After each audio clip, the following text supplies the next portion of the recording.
যে যেখানে আছেন, বাংলাদেশে, পল্লী শহরে, প্রবাসীতে, আমার ভিডিওটা যদি ভালো লাগে, এই যে আমি একটা ভিডিও করতেছি, একটা শেয়ার দিবেন, লাইক দিবেন।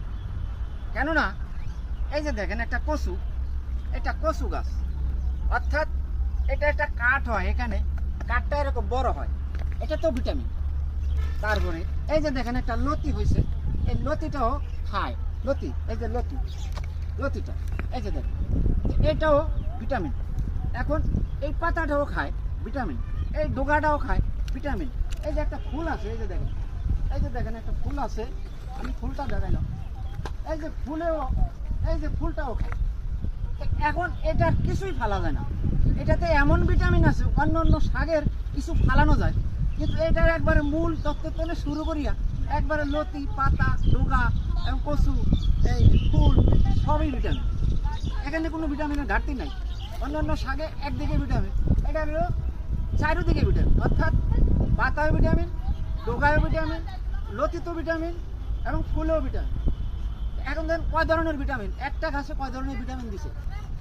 এই যে এই ভিডিওগুলা আমরা করতেছি, আমি একজন কৃষি চ্যানেল ইয়াটা আমি ভিডিওটা বেশি করি, আমি কৃষি নিয়ে কাজ করি। এখন এই যে আমার ভিডিওটা যদি আপনাদের থেকে ভালো লাগে, আপনারা, আমি বুড়ো মানুষ, আমার উৎসাহ দিলে বা আমি যে কথাগুলো কই, আপনারা যদি আমার কথাগুলো ভালো লাগে বা আমার কথাগুলো আপনাদের সুন্দর লাগে, আমি যে কাজটা করি এই বয়সে, বুড়ো বয়সে, কিন্তু আপনারা আমাকে যদি একটা ফলো দেন, তাহলে আমি একটা আনন্দ পাই।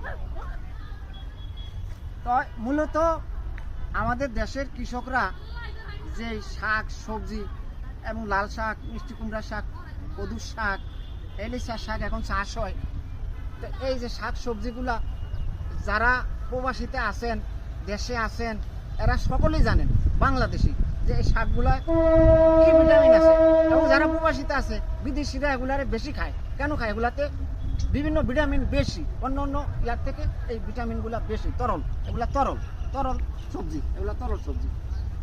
আপনারাও খাইবেন, আত্মীয় স্বজনের পরামর্শ দিবেন, আত্মীয় স্বজনও খাইব, সবাই খাইব, এবং আপনাদের বাড়ি মেহমানও যদি আসে একটা এক্সট্রা এই এগুলার উপরে একটা তরকারি রাখবেন, দেখবেন খাইয়া সে মজা পাইবে, তারপরেও একটা স্বাদ লাগবে।